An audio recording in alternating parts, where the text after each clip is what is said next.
I've been in Catholic Charities nearly 17 years now, and over that time, one of the questions I get quite a bit is, Rob, how can you explain poverty?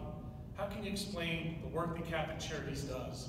It seems so complicated, it seems so hard to understand. Well, maybe the best way I can explain it is to talk a little bit about the river. Now imagine a river, not a babbling brook or a quiet stream, nothing tranquil. Imagine dangerous water, high-running water, jagged rocks, Class 5 rapids.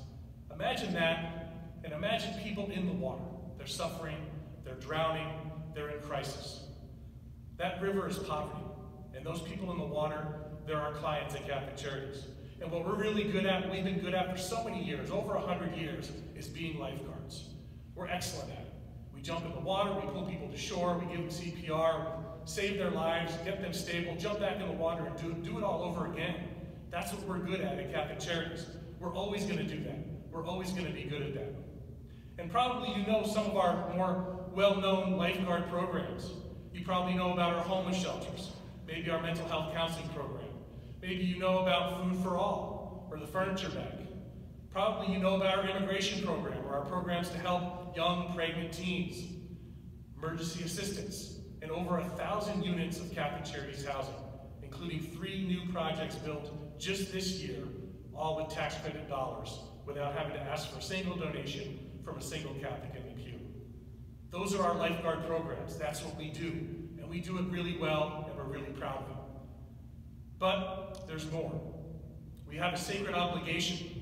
We have a desire. We have a need to not just be lifeguards. We have to also be hikers. At some point, you have to walk up the river and ask the question, why are so many people going in the water? Why are so many people poor? Is the road out? Is the bridge washed away? Is there not good signage? Are we not giving people enough swimming lessons? What's the reason why people are going in the water?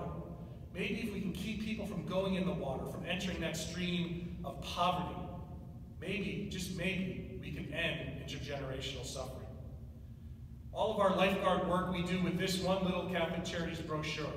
Every Christmas, we have the Catholic Charities collection, and we ask people to support us and give us all the funds that we'll need for all of next year. Not just to be lifeguards, but also to be hikers. And it's important to be hikers. As I said, it's a sacred obligation.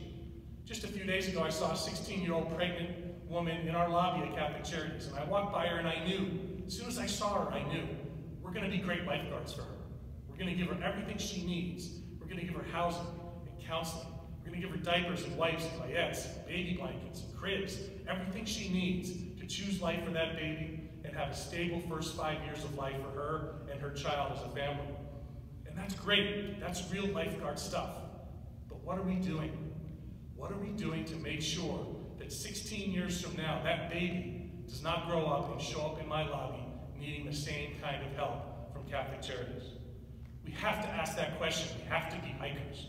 We serve 75,000 different people every year at Catholic Charities, and that's too many. We shouldn't be serving more people every year. Our goal should be to serve less people.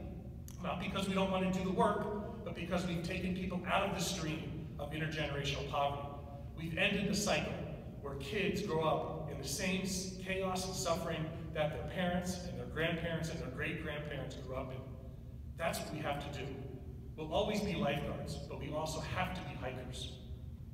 Every year around Christmas, we do this work in honor of all of you in the parishes and everyone in the community in Spokane. As the Pope says, we should be a field hospital for the poor, and certainly all of the parishioners and the bishop and the priests and women religious of our diocese, they're the best field generals we could ask for. We do this all in their name. We do this all in your name, and we want to keep doing it.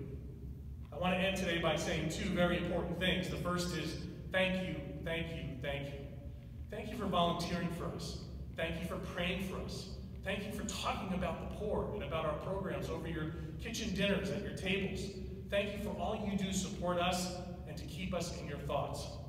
The second thing is to say please, please, please. Please support us this Christmas in the annual Catholic Charities collection. Merry Christmas and God bless you all.